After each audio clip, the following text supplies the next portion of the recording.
senior citizen, by the way. Well, many people look forward to retirement so they can take it easy. My next guests say instead, it's the time to do what you really want. Welcome to the show, Laveda Varner and Kay Moon Winters, who both discovered a path to a new life when they went back to school at San Jacinto College. They say you can't teach an old dog new tricks. Hey. You say want to bet on that one. That's right. All right. So you decided to go back to school. First of all, how old are you? I was 55 when I started at San Jac, and I was 60 when I graduated from U of H, and I'm 61 now. Yeah, we said you're the young one in the bunch. Yes. You're the baby in the bunch. And how old are you?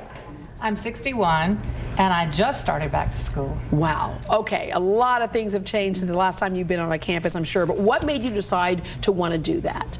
Well, my daughter showed up at my house, walked in and said, told my granddaughter, put the dog out. Told another granddaughter, get grandmother's purse. Turned around and looked at me and she said, Mom, you're going to school. Isn't San Jac somewhere in the neighborhood? She'd heard a commercial, a radio spot, and she said, listen, they're going to love you, Mom. You're old, you're poor, you're smart, and you're female. Follow me.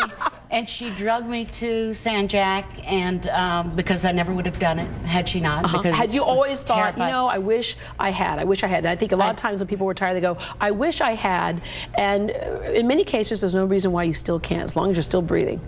It had always been a dream, but I was in the Vietnam era, put a young boy through college and through a master's degree, and did all of those things that so many women in my generation did, and sacrificed their own education. And the years go by, you raise a family, you raise kids, everybody goes to school but you. Life gets in the way. It gets in the way, but it was time. Yeah. It was time. And what prompted you to decide, I'll go now? I've always wanted an education. I always wanted to have that degree. And like Kay, life got in the way. And one day I looked up and said, why not now? And I went to San Jacinto College, taking some computer classes because I felt like I was a little out of touch technology-wise. And I loved the class. I said, why am I not getting that education? Kay was sitting out in the center of the college in the foyer.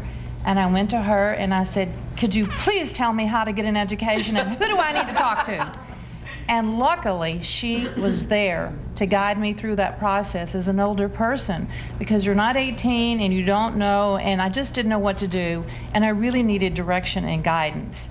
And it's just been an amazing, amazing experience. Yeah. What stops a lot of people is they think, I'll be on a campus with a bunch of young people, and so I don't want to be in that mix, and the fear of what they don't know, not realizing you can learn. Well, there's so many indignities that you suffer. When you call, when they say, we need your SAT scores, do you have those scores? And you can say, yes, and I call Dallas and I say, I need my SAT scores. They say, fine, what year did you graduate? And I said, 1964. And she died laughing. And I said, that's not funny. She said, ma'am, those scores are expired. And I said, listen, honey. Ma'am, those scores are expired, If the student ain't expired, the scores ain't expired. That's what I'm talking about. That's what I'm talking about. Give me my scores. So how does someone who's older who wants to go back to school, how do you go about that? Well, you don't have to take it again, do you?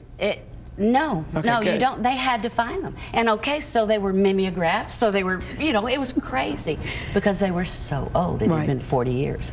But it is a daunting path to walk, but schools, fortunately, are coming on board because we're the cohort. We're the generation that's coming back to school. We're the ones showing up with our rear in the seat. That's contact hours. That means we count, you know, and we're the best students. And the rest is because oftentimes you're not there because you need to be, you're there because you want to be. Exactly. All right. Exactly. In terms of what else you can do in those golden years, we want to talk to, also in our audience, Nancy Hogue, Nancy Lafbaum, and Blanche Tilton. They are all volunteers. Good morning. All right, first, Nancy Hogue, how old are you and what do you like doing with your time? I'm 85 years old. Wow. And I do volunteer work at Veterans Hospital, and I have for 46 years. And I live about 53 miles from the hospital, and it's quite a drive in, but I go 2 days a week, and it's part of my life. That's amazing. You know.